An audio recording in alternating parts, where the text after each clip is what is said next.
తాకట్టులో ఉన్న బంగారాన్ని విడిపించి ఆ రోజున్న మార్కెట్ ధర కట్టి మిగిలిన డబ్బును మీకు అందిస్తుంది ఎస్వీఎస్ గోల్డ్. ఆ మహిళా సంఘాలు మాట్లాడుకునే సంభాషణ అది కూడా చిన్న సటైరిక్ ఫన్ అండి. అది ఎంటర్టైన్మెంటే. జరుగుతున్న సోషల్ లైఫ్లో, సొసైటీలో జరుగుతున్న పాయింట్స్ని మనం కొద్దిగా హాస్యంతో కలిపి చిన్న సటైర్స్ వేయటం. సో అది ఎక్కడ చేయొచ్చు, ఎక్కడైనా మనకు అవకాశం ఉన్నప్పుడే. అది ఎవరి మనోభావాలు దెబ్బతినకుండా జరగాలి.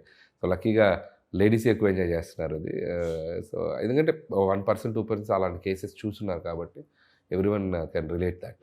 మన చిరంజీవి గారు కూడా ఇంటర్వ్యూలో చెప్పారు సార్, సురేఖ గారు మేడం అది బాగా ఎంజాయ్ చేశారు ఆ scene అని. అవును, అదే చెప్తున్నాను కదా.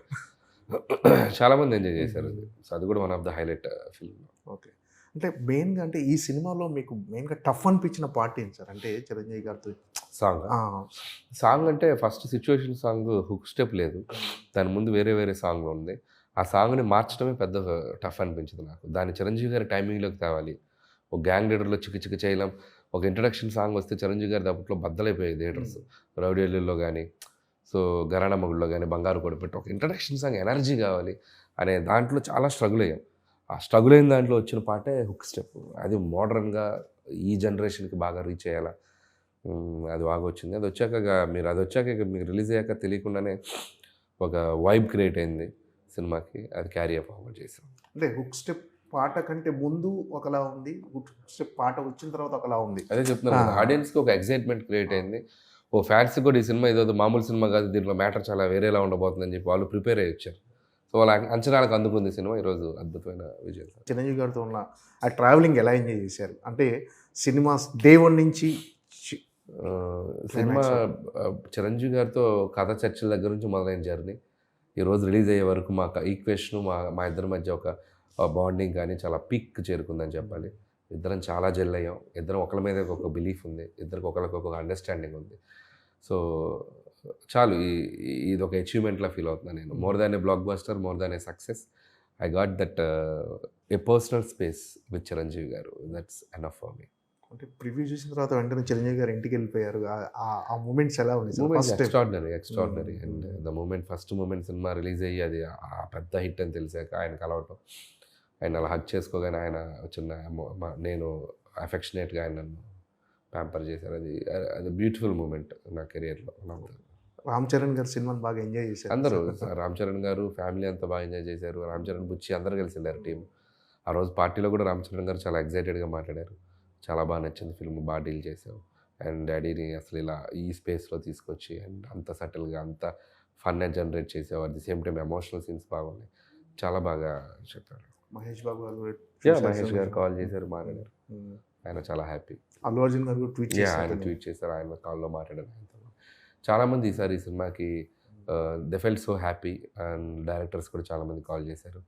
సో అందరికీ వాళ్ళ పాజిటివిటీ, ఈ సక్సెస్ని వాళ్ళు తీసుకునే విధానం మాత్రం చాలా సంతోషించింది. పర్సనల్గా మీకు ఈ సక్సెస్ అనేది ఎలాంటి సాటిస్ఫాక్షన్ వచ్చింది? పర్సనల్గా, వ్యక్తిగతంగా, కెరీర్ పరంగా మీరు ఒక 100 మెట్లు ఎక్కారు, అది కానీ పర్సనల్గా నాకు చిరంజీవి గారికి ఒక ఎటువంటి డిస్కషన్స్ లేని, ఎటువంటి ఒక పాయింట్ చేసే లేని, ఇట్లాంటి లేని ఒక సినిమా తీయాలి. ఆయన్ని అందరూ సెలబ్రేట్ చేసుకోవాలి. అతని అభిమానులే కాదు, చిరంజీవి గారిలా చూసి ఇష్టపడిన చాలామంది ఉంటారు, కామన్ ఆడియన్స్. వాళ్ళు కూడా ఈ సినిమాని సెలబ్రేట్ చేసుకోవాలి, ఆయన చూసి వావ్ అనాలి అనేదే అనుకున్నానండి. That is the only thing I felt, and I execute చేశాను. ఈరోజు అదే నాకు ఒక సూపర్ ఫీలింగ్, అంటే ఈ సినిమా తాలూకు మాత్రం. అండ్ అందరికీ మళ్ళీ మన చిరంజీవి గారంటే ఇది అనే ఇంకొక టైప్లో పరిచయం చేయగలిగాను.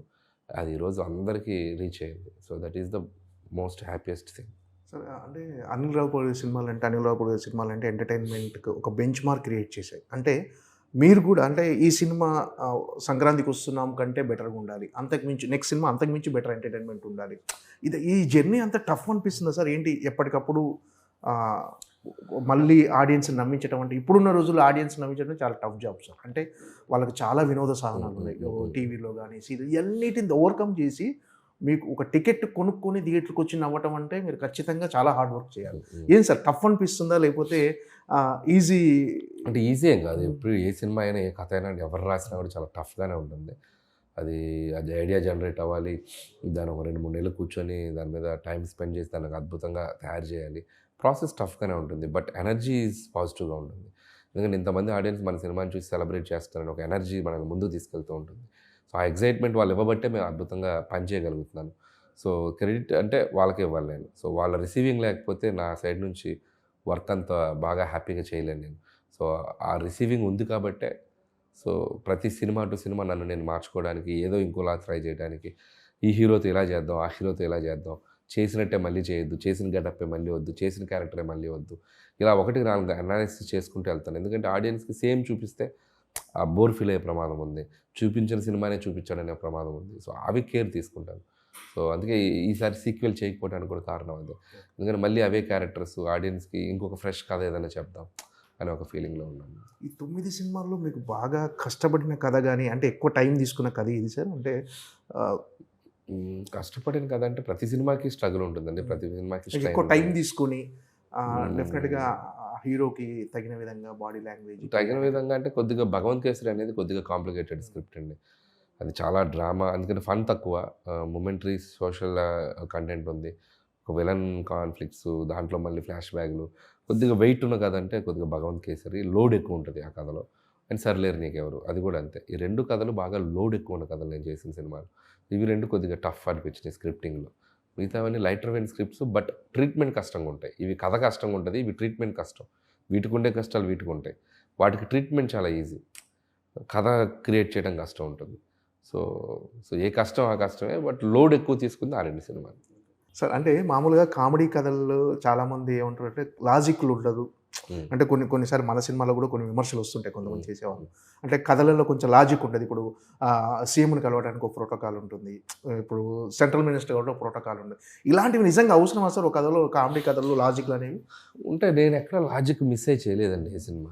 మోస్ట్ ఆఫ్ ద టైమ్స్ లాజిక్గానే ఉంటుంది, ఎక్కడ టేక్ ఇట్ ఫర్ గ్రాంటెడ్గా చేయలేదు. చాలా అథెంటిక్గానే ఉంటాయి.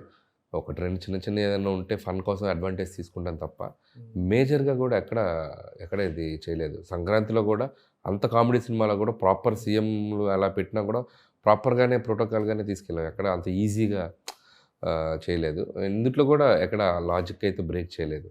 మోస్ట్ ఆఫ్ ద టైమ్స్ 90% కరెక్ట్గానే వెళ్తాం. ఇంకా ఏదన్నా 1-2 చోట్ల అంటే ఇక ఫన్ కోసం మిస్ అవుతాం. అంటే జనాలు ఎంటర్టైన్ చేయడమే లక్ష్యంగా ఉన్నప్పుడు చిన్న చిన్న లాజిక్ అవి ఆటోమేటిక్గా ఫ్లోలో వెళ్ళిపోతాయండి. స్టిల్ బట్ మనం టేక్ ఇట్ ఫర్ గ్రాంటెడ్గా చేయకూడదు తప్పులు. అవి కూడా నేను చేయను. మ్యాక్సిమం లాజికల్గా ఉండడానికే చూసుకుంటాం. సో అది కరెక్ట్గా చూసేటప్పుడు కూడా ఇది ఆర్గానిక్గా కనపడాలి. సో మనం ఇదేంటి ఇలా జరుగుద్దా, ఎట్లా వెళ్తారు అనే ఫీలింగ్ రాకూడదు. మ్యాక్సిమం అలా ఆర్గానిక్గా తీసుకెళ్తేనే అది నమ్ముతారు ఆడియన్స్. అంటే మన అనిల్ రావు గారి సినిమాలు అంటే తెలుగులో ఒక ఫ్యాన్ బేస్ ఉంది, డెఫినెట్గా ఎంటర్టైన్ చేస్తాడు. మినిమం గ్యారంటీ సినిమా అనే ఒక బ్రాండ్ ఉంది సార్. అంటే ఇప్పుడు అందరు పాన్ ఇండియా సినిమాల వైపు వెళ్తున్నారు. అంటే మీకు ఆలోచన లేదా సార్ ఒక పాన్ ఇండియా కథ?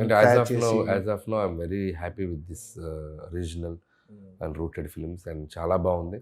అండ్ తెలుగు ప్రజల మధ్య తిరిగే క్యారెక్టర్లు, వాళ్ళ మధ్య జరిగే కథలు, ప్రేక్షకులకి దగ్గరగా రిలేటబుల్ చేసుకునే పాత్రలు, వాళ్ళని వాళ్ళు ఐడెంటిఫై చేసుకునే సన్నివేశాలు, దానివల్ల వాళ్ళు దాన్ని సెలబ్రేట్ చేసుకునే విధానం, ఇవన్నీ నాకు బాగా హ్యాపీనెస్ ఇస్తుంది. సో యాజ్ ఆఫ్ నో మైండ్కి ఇది కరెక్ట్ అనిపిస్తుంది. ఫ్యూచర్లో డెఫినెట్లీ ఇవే ఎక్కువ కాలం చేయలేను కాబట్టి ఎక్కడో చోట ఒక పాత్ బ్రేక్ చేయాలి, ఎక్కడో చోట ఒక బ్రేక్ చేసి ఇంకొక జోనర్ సినిమా చేయాలి.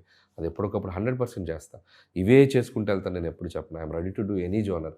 ఎక్స్పెరిమెంట్ చేయడానికి ముందు నేనే రెడీగా ఉంటాను. కాబట్టి I do, but not very soon. Sir Pavan Kalyan గారితో సినిమా అంటున్నారు, అది ఏవి ఇంకా ప్రాక్టికల్గా మెటీరియలైజ్ అవ్వలేదండి. అంటే టాక్స్ వినిపిస్తున్నాయి కానీ అండ్ ఏది కూడా మనం కాంక్రీట్గా వెళ్ళి కలిసి అట్లా జరగలేదు. సో అందుకని అది నేను చెప్పలేను. సో జరిగితే happy. I'm also waiting for that kind of opportunity. Let's see. టైటిలే గమ్మత్తుగా ఉండబోతుంది, అది త్వరలో చెప్తాం. త్వరలో చెప్తాం, ఒక టైం ఉంది. Okay sir, all the best. Thank you. మళ్ళీ ఒకసారి సంక్రాంతికి బిగ్గెస్ట్ బ్లాక్ బస్టర్ కొట్టాలని. Thank you so much. Thank you.